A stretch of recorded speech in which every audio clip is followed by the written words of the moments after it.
नमस्कार, मैं हूं साक्षी मुमगाई। साल 2022 में गुजरात में वलसाड के एक स्कूल में भाषण प्रतियोगिता आयोजित की जाती है। छात्रों को मेरा आदर्श नाथूराम गॉडसे विषय पर भाषण देने के लिए कहा जाता है।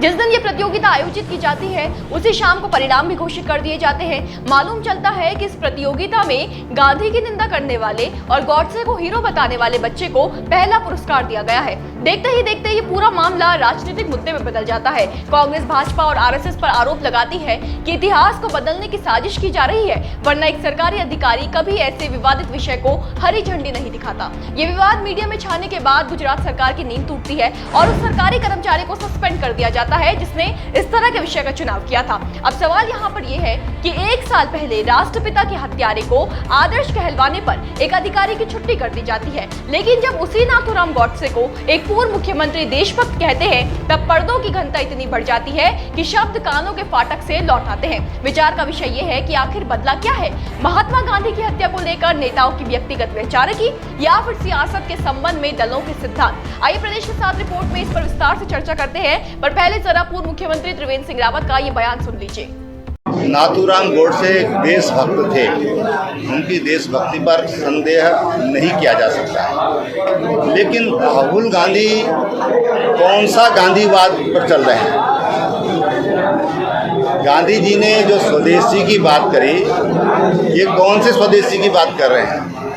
ये जनेऊ कोर्ट के बाहर लटका करके और गांधीवादी बनना चाहते हैं, तो उसको जनता समझती है और इसलिए राहुल गांधी देश की छवि को खराब करने का काम कर रहे हैं, इसके अलावा कुछ नहीं कर रहे हैं। अपने विरोधियों को आड़े हाथों लेने के लिए बयानों के पग औचित्य की सीमा को लांघते देखना अब जनता के लिए आम हो गया है। दल कोई भी हो, वो जो शब्दों को तराजू में तोलने की प्रथा थी उसे फिजूल समझकर ताकत की दौड़ में पीछे छोड़ दिया गया है। शायद कोई छोटा मोटा नेता जब राजनीति की इस नई प्रणाली का परिचय देता है तो अटपटा ना भी लगे, लेकिन जब मुख्यमंत्री की कमान संभाल चुके त्रिवेंद्र सिंह रावत जैसे बड़े नेता राष्ट्रपिता को मौत के घाट उतारने वाले शख्स को देशभक्त कहते हुए नायक की भूमिका में ले आते हैं, तब सवाल जरूर उठते हैं। सवाल कि जब गांधी का हत्यारा एक सरकारी अधिकारी के लिए आदर्श नहीं हो सकता तो दलों के लिए सियासत का आधार क्यों हो सकता है।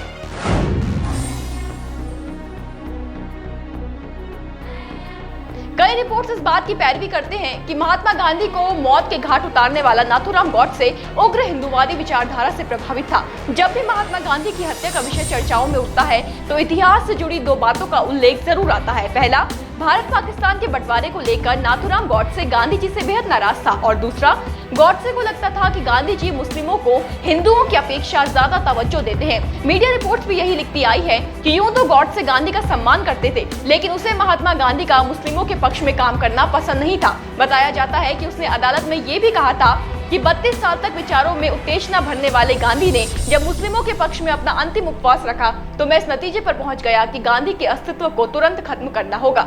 बस इसे हिंदुत्व विचारधारा को कुछ जानकार गॉडसे और भाजपा के बीच की डोर बताते हैं।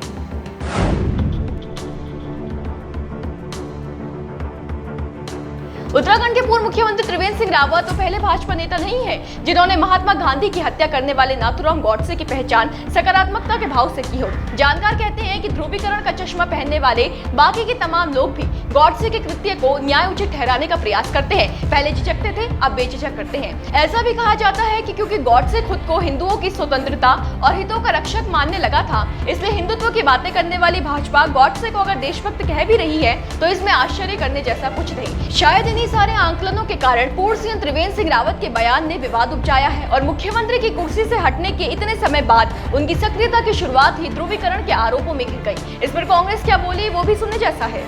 देखिए, 2014 में जब से भारतीय जनता पार्टी की इस केंद्र में सरकार बनी है, नाथूराम गॉडसे का जो चरित्र है, जो उनके जीवन का काला अध्याय है महात्मा गांधी जी की हत्या का, उसको बदलने का षड्यंत्र चल रहा है। और भारतीय जनता पार्टी के राष्ट्रीय नेता हों, चाहे प्रदेश के नेता हों, चाहे केंद्रीय मंत्री हों, चाहे राज्यों के मुख्यमंत्री हों, सभी लोग जो है नाथूराम गॉडसे को पुनर्स्थापित करने का प्रयास कर रहे हैं। और त्रिवेंद्र सिंह रावत जी का जो बयान है उसी कड़ी में एक बयान के रूप में देखना चाहिए। तो विपक्ष का आरोप है कि जब से केंद्र में भाजपा की सरकार आई है तब से गॉडसे के चरित्र को पुनः स्थापित करने की कोशिशें जारी है। कांग्रेस पूर्व मुख्यमंत्री त्रिवेंद्र सिंह रावत के विवादित बयान को इसी प्रयास का एक पहलू मानती है। वैसे एक बात तो है, पूर्व मुख्यमंत्री का ये कहना कि नाथूराम गॉडसे देशभक्त थे, उनकी देशभक्ति पर संदेह नहीं किया जा सकता। ये शायद पहले कहा जाता तो कोहराम मच जाता, लेकिन आज की तारीख में इस पर खास प्रतिक्रिया नहीं है। ऐसा क्यों है, इस पर भी चर्चा करेंगे, पर जाते जाते ये जान लीजिए कि पूर्व सीएम ने ये विवादित बयान दिया कहां।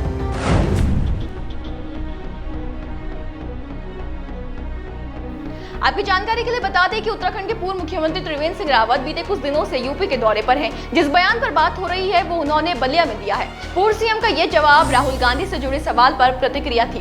कांग्रेस पार्टी गांधीवादी नीति पर और बीजेपी गॉडसे वाली राजनीति अपनाकर चलती है। रावत का बयान इस आरोप का उत्तर था। अब हालांकि उन्होंने कहा कि वो महात्मा गांधी की हत्या से सहमत नहीं है, लेकिन राष्ट्रपिता के हत्यारे को उनका देशभक्त कहना सियासी पारा चढ़ा चुका है। ध्रुवीकरण की राजनीति के जिन आरोपों से भाजपा का नाता था, उनकी एक डोर पूर्व सीएम से भी जुड़ गई है। देखना यह है कि इसे बतौर आक्षेप लिया जाता भी है या नहीं। इसी सवाल के साथ आज विदा लेते हैं, फिर हाजिर होंगे। बने रहें देवभूमि इनसाइडर के साथ। आज ही डाउनलोड करें देवभूमि इनसाइडर।